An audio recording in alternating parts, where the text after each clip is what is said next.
رئيس الوزراء حكومة فدرالka Soomaaliya Mudane Xasan Cali Khayre oo Muqdisho uga qayb galay munaasabad madaxda qaranka loogu mahad celinayay xulashada duqa cusub ee Muqdisho ayaa bulshada Soomaaliyeed kula dardaarmay inay garab istaagaan gudoomiyaha gobolka Banaadir si uga shaqeeyo horumarka caasimadda dalka.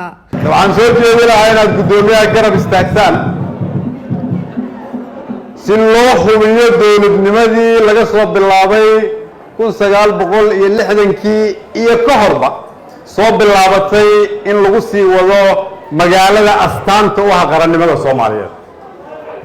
waxaan idin leeyahay garab istaaga si magaaladan magaaladii dhaqaalaha iyo ganacsiga dalka Soomaaliyeed aan kulligeen u wada ilaashano. waxaan idin leeyahay garab istaaga si uu idin kala shaqeeyo amniga magaalada.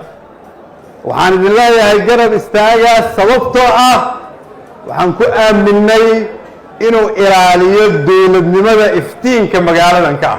munaasabada oo lagu muujinayay sida bulshada Muqdisho ay raali uga yihiin hogaaminta gudoomiye Cumar Filish ayna ka qayb galeen gudoomiyaha aqalka sare ee dalka wasiiro xildhibaano iyo mas'uuliyiin kale ayaa mas'uuliyiintii ka hadashay waxay gudoomiyaha u rajeeyeen inuu ku guuleysto shaqada ballaaran ee laga sugayo si loo gaaro horumar ballaaran oo dadka caasimadda u horseeda inay la tartamaan caasimadaha dalalka horumaray.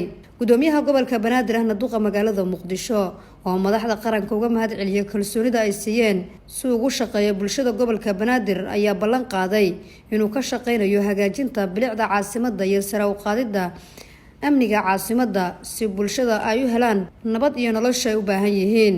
inaan magaaladan ka dhigno ayaa naga go'an magaalo bilic leh nadiif ah amni ah insha Allah ta'ala. runtii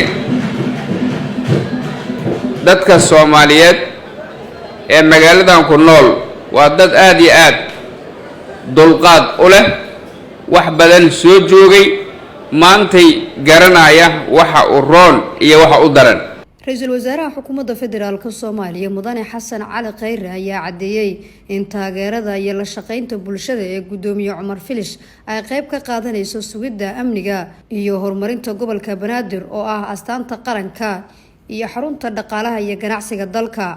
waxaan idin dhihi lahaa markay garab istaaga si u xoogaysato dowladnimada qarka u saaran in dalkiina deynta laga cafiyo. waxaan idin leeyahay garab istaaga si u xoogaysato dowladnimada qarka u saaran inay cadowgii oo dhan dalka ka xoreyso. waxaan idin leeyahay garab istaaga si u xoogaysato iftiinka inay muuqato in sharaftii iyo karaamadii ummadda Soomaaliyeed la soo celiyay.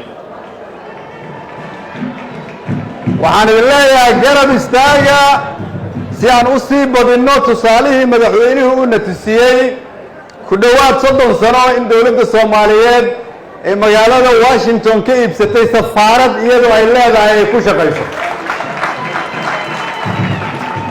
madaxda qaranka ayaa gudoomiye Cumar Filish ku aaminay hogaaminta bulshada caasimadda si dowladnimadu ay u xoogaysato iskuguna keeno isla markaana uu ilaaliyo xuquuqdooda.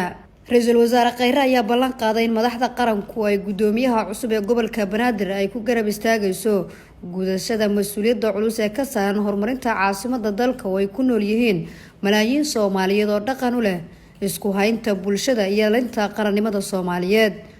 waxaan leeyahay garab istaaga sababtoo ah dadka magaaladan degan maalintay magaalo madax noqotay ilaa hadda ayaga lagu yaqaanay inay isku hayaan shacabka Soomaaliyeed. iyaga lagu yaqaanay inay qarannimada ilaashadaan. iyaga lagu yaqaanay inay dowladnimada dhiirigeliyaan. waa inaad la ilaalisaan dhaqaalaha dalka oo magaaladan yaalla. waa inaad la ilaalisaan sharafta dalka oo magaaladan taalla. waa inaad la ilaalisaan mustaqbalka ummadda Soomaaliyeed oo halkani oo ay aasaas u tahay. waa inaad la ilaalisaan sababtoo ah Soomaaliya oo dhan baa iska leh isagana mas'uulka ah.